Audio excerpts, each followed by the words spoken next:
Most climbers would love to have better hip, shoulder, knee, or spine mobility, but without a routine to follow along, we tend to give up quite quickly. So in this video, Ieva and I guide you through our custom mobility routine designed to hit all 4 of these areas at once. We spent many hours collecting the movements that we personally find useful in our professions, as well as ones inspired by the incredible feats of top climbers. Before we get started, I do want to mention that this entire routine is available in the Crimpd app that is performed seamlessly by Ieva. In this video though, I'll be cutting in every now and then to add some explanations for each stretch. If you don't know, Crimpd is an app made for climbers that contains all kinds of workouts and training advice, some of which is from people you already know. They make it easy to add some structure to your climbing routine while also providing simple instructions for you to follow along. And there are even more great features with Crimpd Plus, which has a free trial if you want to check it out. Crimpd Plus lets you customize your training plan, access pre-built skill templates, and schedule your training more effectively. It's also cheaper than a Netflix subscription, which is kind of wild. If you're on the fence about trying Crimpd Plus, there's no better time than right now because you can enter to win free Crimpd Plus for life just by downloading the app and logging this routine. So for this routine, you will only need yourself and something soft beneath you, maybe a mat or a towel. Also, an option is to have a block or a brick if you have something like that at your home. If not, no problem, because we can always use a wall or a chair for one of the exercises that we will do today. And also another option is to grab some weights, again, if you have them nearby, because during the routine, I will be offering different options for you to make the routine harder and more challenging if you'd like, or on the contrary, to make the routine a little bit easier depending how you're feeling in that particular moment. So me and Jason, we recommend to do this routine 2 or 3 times per week, or maybe even daily, depending on your availability. So the best is to do this routine before climbing or during your active rest days. And yeah, without further ado, let's get started with our first forearm stretch. So face your palm away from you, fingers looking up. With the other hand, we will put it on the fingers and we will be extending the arm in front of us. So I will face the side so you can see better. So we will be extending the arm away from us and then bending it towards us. And let's do it 6 more times. Extend and bend. And you decide on the pressure how much you want to stretch. So be gentle with yourself, be kind, and listen to your body. This is a great movement to keep our vital finger and wrist flexors mobile and healthy. It can help prevent or identify nerve-related discomfort that could lead to larger issues in the future, such as elbow pain, if not addressed. And last one. And let's go to the other side. Palm is facing away, fingers up. The other hand grabs your fingers, and then we push the arm away from us.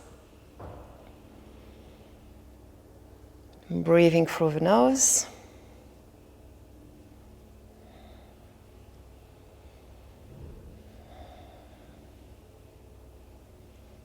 And 3 more.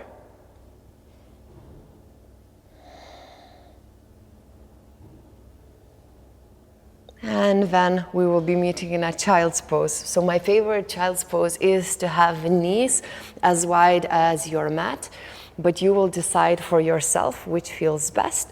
And then an option is to sit back onto our heels, maybe toes are touching, extending the arms in front of us, lengthening the spine. Let's take a breath over here. Inhale and exhale. Hip flexing range of motion can have a huge impact on climbing performance. From improving your high step ability to unlocking quality, safe heel hooks, this is crucial. The child's pose stretch is approachable, modifiable, and effective, while also serving to prepare us for slightly more challenging movements later in this routine. Now let's walk your hands to the right side. We will be exploring a stretch on the left side of the body while we continue to sit back behind us. Stay here, or if you'd like slightly deeper, put your left hand on top of your right hand to intensify the stretch on the left side of the body. Let's take a breath over here. Exhale. And now walking the hands to the left side, as far as it's comfortable for you, feeling the stretch now on the right side of the body.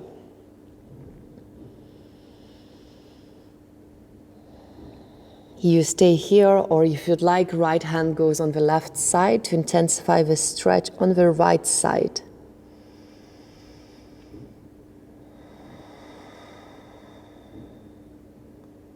Take a breath in. Exhale through the nose. Walk your hands back into the center. And now we meet in a downward looking dog. So spread your fingers wide so we have a good support. Knuckles will be pushing down and we lift our hips up. Imagine that you want to straighten your upper body. It's okay to have your legs a little bit bent. You decide. And then an invitation is to walk in your downward looking dog. So by bending one leg, bending the other leg, and alternating between that. This 2-for-1 stretch will help mobilize our hamstring muscles and the sciatic nerve. This is useful for climbers, but also simply good preventative care, especially for those who sit for longer periods of time.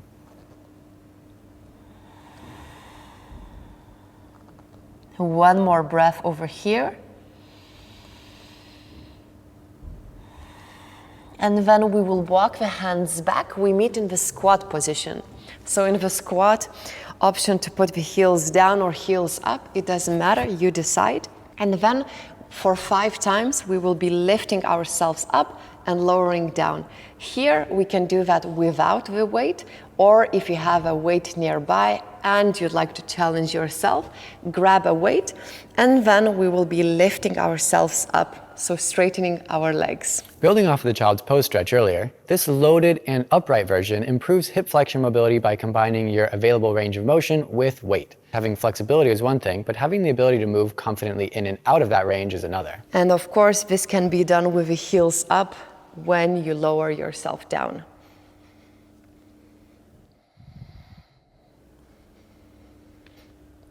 And I think it's one more. We lift, and then we bend back into the squat position. And now we will open up into the goddess squat. So legs wider, as wide as it's comfortable. And then we will be squatting back down again with a weight or without weight. So you decide. So squatting down. For me, I really like to add a little movement, almost like swaying to the left, to the right. And then let's lift ourselves back up.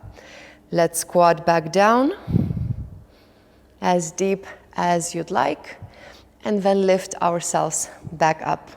Let's do 3 more. Squat.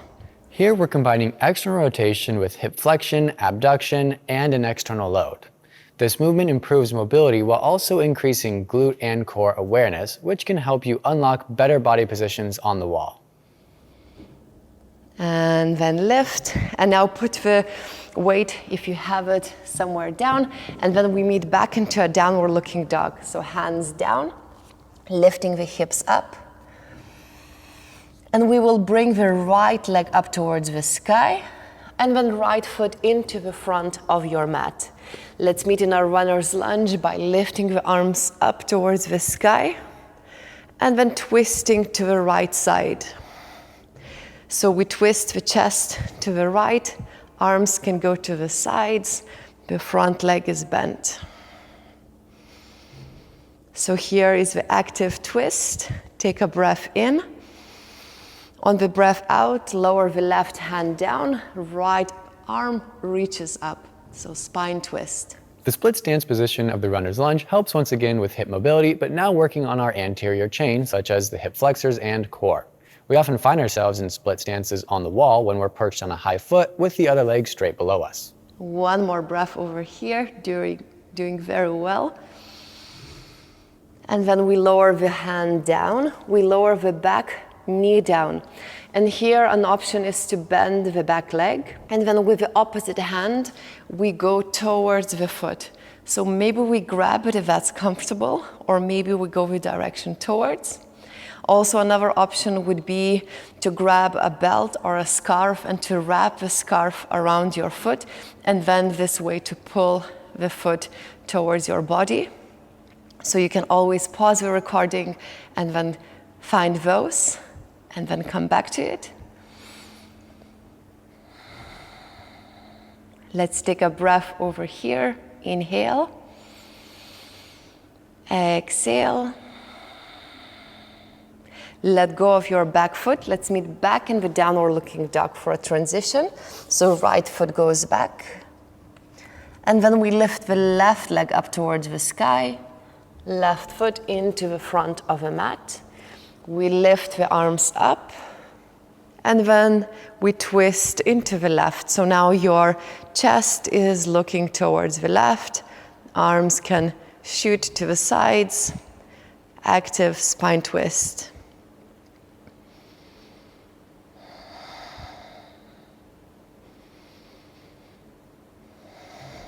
Let's take one breath over here. And on your exhalation, right hand down, spine twist. Left arm is reaching up.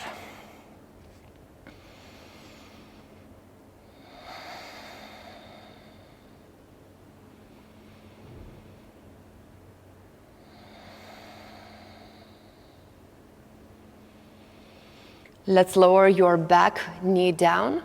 And then we bend your back leg, and with the left arm, catch your right foot, or going the direction towards it.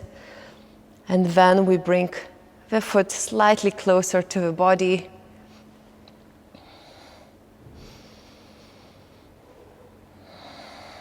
And breathing over here for a couple of breaths. The rectus femoris is one of our quad muscles, but also serves as a hip flexor, and yet it can't be effectively stretched with a classic quad or hip flexor stretch, so it often gets missed or overlooked. It's extremely active while walking, aka hiking to the crag, with toe hooks, and hiking your feet high on the wall. Tightness in the rec fem sometimes contributes to knee, hip, and or lower back pain. Let go of your back foot.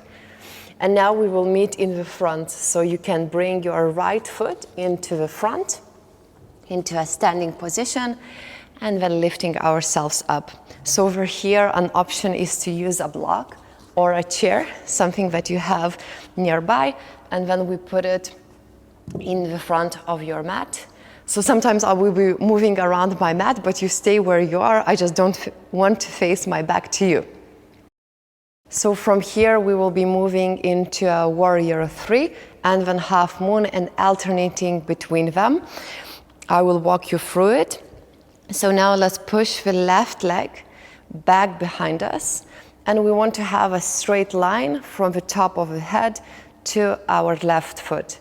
You can flex the foot or point it, but I want you to decide what your foot is doing. Not the foot decides what it's doing.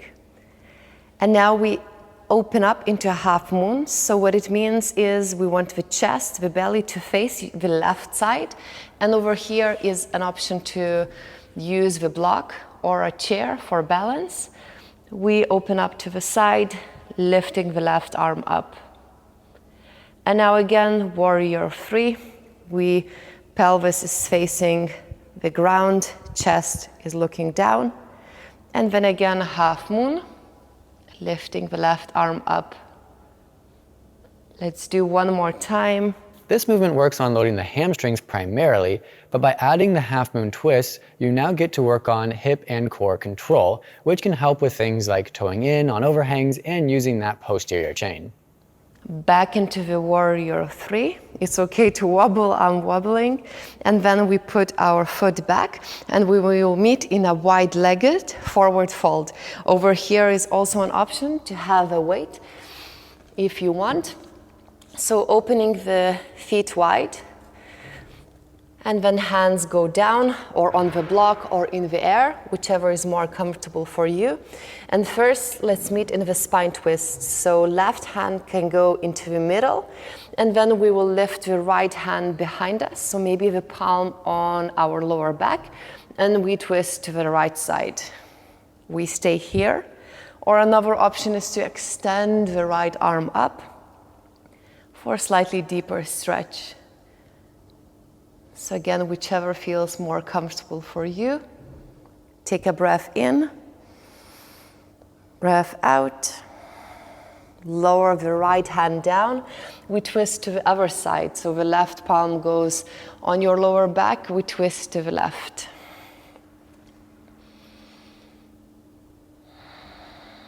Or an option to lift and extend your left arm up. Take a breath in, breath out. One more, inhale. And on the exhalation, lower the hands down. Now we will be lifting ourselves up while we are in this wide-legged stance. And an option is to have a weight with you. So if you have a weight, have it close to your chest, and then we will lift ourselves up. And then we bend again. A common position we find ourselves in on the wall is the wide leg stance. Moving through this range off the wall, especially with added weight, improves mobility of our adductors and hamstrings.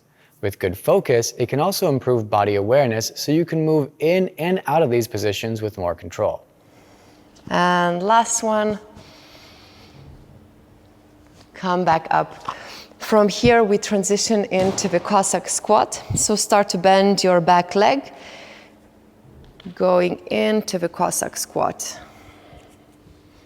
Here, again, an option is to have a weight or without weight. We will be transitioning to the other side. So lifting yourself up into the middle and then bending the other leg. So over here, this is quite challenging. So an option would be to have your hands behind you for support. Or if you'd like to make it more challenging, maybe arms up, or as I said, to use the weight. The Cossack squat works on improving hip flexion mobility, but now with an emphasis on a single leg, which of course is more challenging, but also extremely useful for getting out of those high step positions on the wall. It also works on opposite leg adductor and hamstring mobility.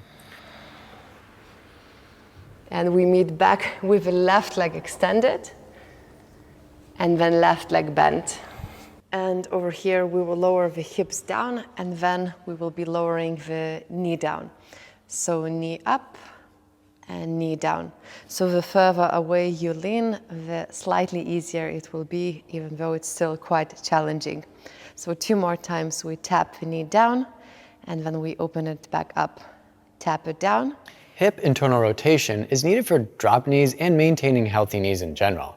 If you're limited in this range of motion, you may find your entire body has to move when performing drop knees, or it may simply increase the strain or stress on your knee, which is not great. It will compromise your technique and possibly the health of your knees. Open it back up. Now let's lift back into the squat position. And now facing the back of your mat, we meet in the pigeon pose. So the left knee goes to the left side of your mat, the right leg is extended, and then we activate the pigeon pose for a couple of moments, lifting the hips up, squeezing the glutes, maybe even hovering the arms above, or maybe just having the fingertips down. Take a breath in, squeezing, activating the legs. And then on the exhalation, passive pigeon pose, maybe coming onto your forearms, or if you'd like, one hand on top of the other and lowering the forehead down. And let's stay here for 2 cycles of breath. This pose focuses on improving hip external rotation, especially while the hip is flexed, which is very necessary for things like quality or unusually stressful heel hooks. It can also help loosen up the piriformis, which we often see cause some discomfort in the rehab world. Then slowly let's extend the arms if they were bent. Let's meet back into the Cossack squat for a transition. And then we face the front of your mat. And then we lower the hands back underneath the shoulders and the foot goes back, plank pose. In a plank pose, my invitation is to lift the right leg up, and then the right knee wants to go towards the right elbow, right upper arm, almost to the outside of it. Go back, and then right foot to go to the left elbow, or maybe slightly outside. Having good hip flexion range of motion is absolutely useful, But you also need the strength to be able to hike your leg up high. This motion focuses on allowing us to drive our knees up as high as we can while strengthening our hip flexors and obliques. For added resistance, use a circular resistance band around your feet. And then go back. And now right foot into the front of the mat, left foot follows, and then inhale, coming back into the standing position. You stay where you are. I just swap sides so I don't face my back to you. And then we transition into the warrior 3. Right leg now shoots back behind. You flex or you point the foot, but you decide what the foot is doing. And then there is almost like a straight line from the top of the head to your right foot. Then slowly we will be opening up to the right side into a half moon. Once again, it's absolutely fine to wobble. I'm wobbling. To make it slightly easier, you can find a spot, an unmoving spot on the ground to fixate your gaze. This might help you a little bit. Take a breath in, transitioning back into the warrior 3. Come back into a half moon and back into the warrior 3. Last time half moon, back into the warrior 3. Let's push the right foot back. We meet in a wide-legged forward fold. Lower the right fingertips down. Left hand goes back behind on your lower back, twisting to the left side. Maybe arm reaches up. Take a breath in. On the breath out, left hand down, right palm on the lower back, twisting to the right side. Maybe arm reaches up. Take a breath in, breath out. One more, inhale. And on the exhalation, right hand goes back. Now we transition into the Cossack squat, bending your right leg. Once again, maybe your hands go back behind you for support, or maybe arms are up. Slowly we transition to the center. Over here is an option to have a weight, if you'd like, and then slowly we bend the left leg. We lift ourselves back into the center, and then slowly we lower ourselves down. Let's repeat that. Back into the center, lowering down, extending and bending, and last time to the left. And we will meet back with the right leg bent, sitting back behind us, lowering the knee to touch the ground, and lifting back up. 4 more times to touch, and back, to touch, and back. 2 more, I think.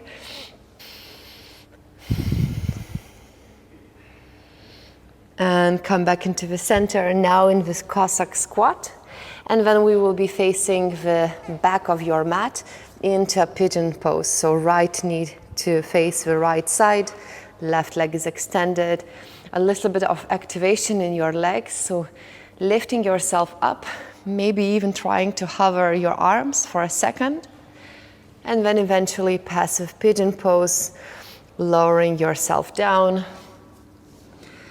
Maybe making a pillow with the arm which is underneath. And breathing over here.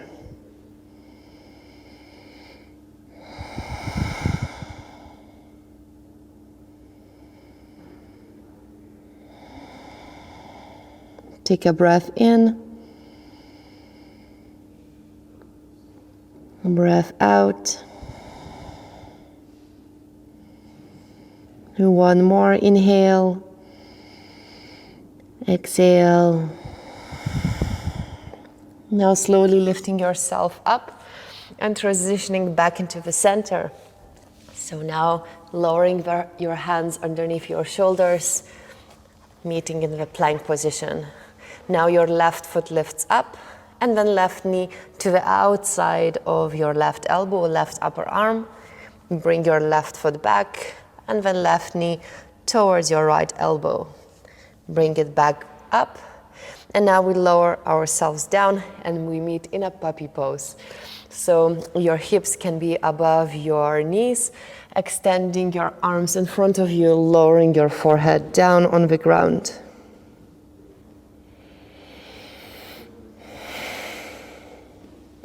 From puppy pose, we transition to upward dog. So gently lift yourself back up and bring your hands slightly closer towards your body. We will start to drop our hips softly, gently, slowly down, lifting the chest up, maybe looking up. And then back into a puppy pose, extending the arms in front, melting your chest down. Spine extension is seriously lacking in many people I work with, especially climbers who sit around and rest in kyphotic postures and who have computer-based jobs. The puppy pose works on thoracic extension and improving shoulder mobility, while the upward dog helps improve with lumbar extension. Win-win for climbing and life. And last time, hands closer, dropping your hips, lifting your chest up. Inhale. And on the exhalation, lower your belly down. Now, one of my favorite for the shoulders. Let's lower ourselves on the left side. Here, an option is to have a weight or a block on your right hand. We will be making shoulder circles. So an invitation is to always touch the ground with your fingertips or the weight or the block. So over here, start to draw these big circles.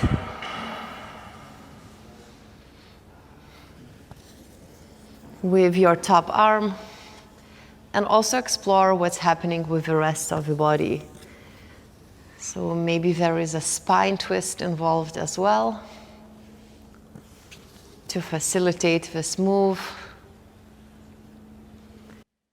And whenever you feel a juicy stretch, an invitation is to stay there for a couple of moments and then continue the circle.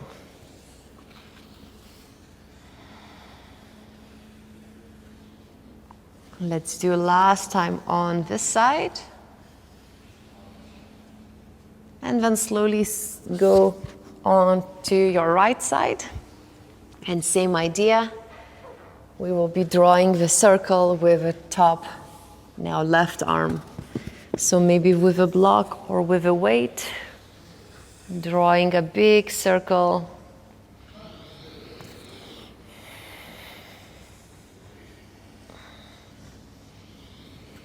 And an invitation to stop at the spots which are more sticky,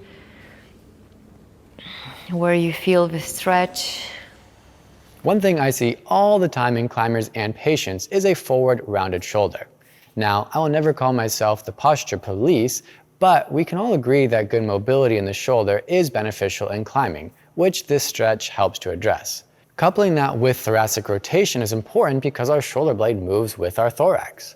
Plus, this stretch can help lengthen the pec minor, which may help prevent nerve compression in the shoulder or chest region. And then let's meet on our backs. And let's do 3 mindful breaths together over here to finish the practice. So inhale through the nose, filling your belly, so like a balloon is expanding. And exhale. One more, inhale. And exhale. Last time together, inhale through the nose, fill your belly. And exhale.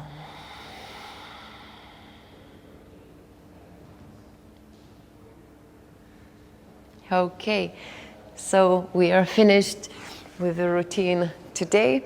So I very look forward to read how it went down in the comments below, and I will look forward to see you next time for another session.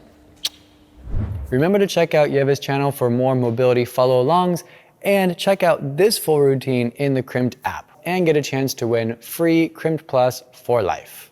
Till next time, train, climb, send, and repeat.